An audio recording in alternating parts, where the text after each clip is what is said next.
Are you a health enthusiast? Do you know someone who is? I think we've all met that one person who believes multivitamins change their life. They take their vitamin C's and D's very seriously, and they pop those pills like candy. The number of such people is growing the world over, and it seems like a harmless trend. After all, in a post-pandemic world, isn't health everything? And if tiny capsules guarantee that health, then why not? Tonight, we'll try to answer that question. The question of why not? Are multivitamins truly the magic cure? A lot of us believe so, given how fast this industry is growing. It could be worth $300 billion by 2024. It's massive. It's also highly unregulated. You get these pills everywhere, on Instagram, on Amazon, even your neighborhood grocery stores. Some of them have brand ambassadors, but for most, popularity depends on hearsay. People who swear by these pills, who call them their secret superhero serum. They guarantee eternal youth, immunity, strength, glowing skin, thicker hair, better nails, whatever you want. But do they deliver? What exactly are multivitamins? Should you be taking them? Do they pose a risk? And most importantly, why should you care? Hello and welcome. I'm Palki Sharma, and on this show, we'll try to read between the lines, the stated and the unstated, the obvious and the hidden, to bring you the full story.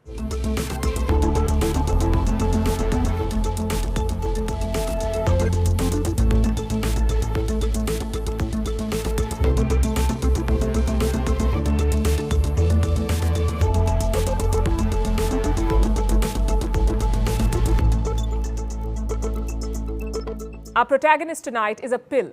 It comes in different colors, in different names, and promises different benefits. It is called a multivitamin. And what is that? Well, usually a supplement.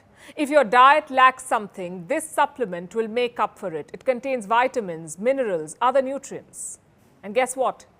There is no standard for what a multivitamin is. Think of it like this. If your body is Batman, the multivitamin is like Robin, essentially a sidekick. Are you not getting enough sunlight? Take a vitamin D. Is your immune system weak? Pop a vitamin C. Are you looking for better eyesight? Vitamin A can come to your rescue. It's the trend. But where and how did this trend begin? Supplements were first introduced in the 1930s and 1940s. It was a way to address nutrient deficiencies, cure diseases like rickets or scurvy.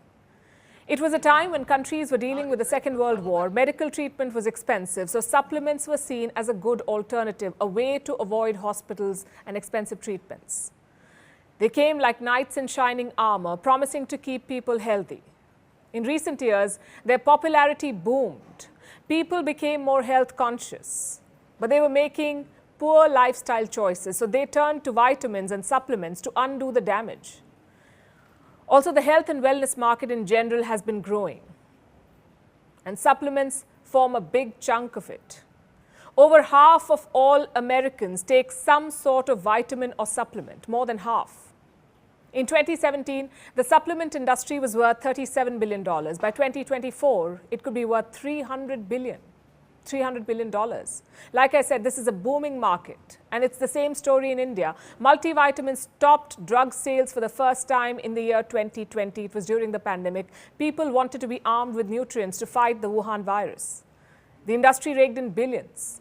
No matter what deficiency you have, actual or perceived, the vitamin industry has your back. They started as tiny capsules, but now they come in many shapes and forms, like these gummy bears. Honestly, who wouldn't want to eat one of those? There's also vitamin coffee, vitamin E cigarettes, vitamin beer, and even vitamin vodka, because who wouldn't like a good dose of vitamins with a side of shots? And it's okay if you want to have them, it's your choice. But do you really need them? And there's a difference between the two. Let's go back to our Batman reference. Vitamins are to our body what Robin is to Batman. But Batman doesn't always need Robin.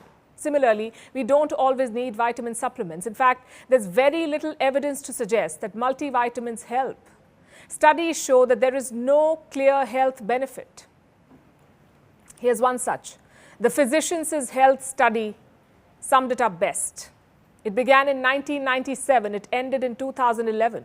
It was the largest study looking into multivitamins. More than 14,000 people participated. They took one of two pills for over a decade. One was a multivitamin. The other was a placebo, a dummy pill. Do you know what the results showed? There was no clear evidence of any health benefit due to multivitamins. So why do so many people take them? Well, the answer is this term, the placebo effect. You know what that means? A dummy treatment that shows results. And how does that happen? Basically, when you take these supplements, your mind is thinking health. So you tend to adopt a healthier lifestyle as well. You tend to start eating better or exercising in most cases. And the effect you see comes from these healthier choices, not the pills you pop. And then again, you can argue, what is the harm? Why not keep taking multivitamins for morale? Because they can lead to side effects, in some cases adverse ones. In 2011, researchers found that women who took multivitamins died at a higher rate than women who did not. Another study said that men had a higher risk of prostate cancer. High doses of vitamin A and D can be harmful. They increase the risk of cancer. Plus, there's a risk of heart diseases and lower lifespans. And some of these may be extreme cases, but there's enough empirical evidence to show that vitamins could send you to the emergency room. Let me show you some numbers. In the UK, more than 23,000 emergency room visits are linked to supplements, 23,000 in a year because of supplements. Some can even be poisonous. There was another study conducted in 2017. It found that 20% of all cases of liver toxicity are because of supplements. We have some stark numbers from poison centers in the US. They get one call every 24 minutes about supplement poisoning. Imagine that. These vitamins and supplements are supposed to help us. Instead, they could send us to the ER. Then how are they selling like candy? Because, like I said, there is no regulation. The multivitamin market has absolutely no rules, no regulation, no oversight. It's almost running rogue. You don't need a prescription. You don't need supervision. You can buy them almost everywhere.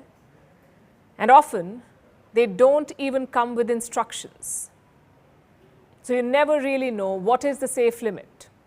Should you take one pill a day or two? Should you give a break every 2 months or every 6 months? No clear answers. Plus, multivitamins often team up with other sidekicks. That's health gimmicks and quacks on the internet. If you look at social media today, everyone is a health expert. Everyone has something to recommend, and more often than not, it is multivitamins. There's also false advertising, drinks that apparently help you lose weight, herbal supplements, so-called cures for everything. They're marketed everywhere, often without real research. One study found that 70% of supplements tested had some degree of substitution, meaning it doesn't have the product mentioned on the label. Many of them even have contaminants or fillers. And this is not friendly stuff, but it's selling in large numbers. Call it the pandemic effect, or just the general fear of lifestyle diseases. But people are really embracing these tiny capsules. Science says you don't need them to be healthy. It may look like a magic wand to fix all your problems, but in reality, it's more like sprinkling fairy dust on your health. Pretty, but not very effective. They won't turn you into the Hulk. And honestly, if you are suddenly turning green, maybe it's time to ditch those pills. But on a more serious note, the real hero is not these pills.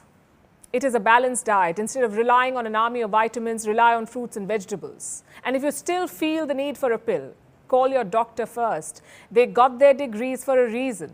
They will help you make an informed choice. And whatever you do, remember this, there is no secret formula to good health. We all know how to do it. But we don't want to swallow that bitter pill.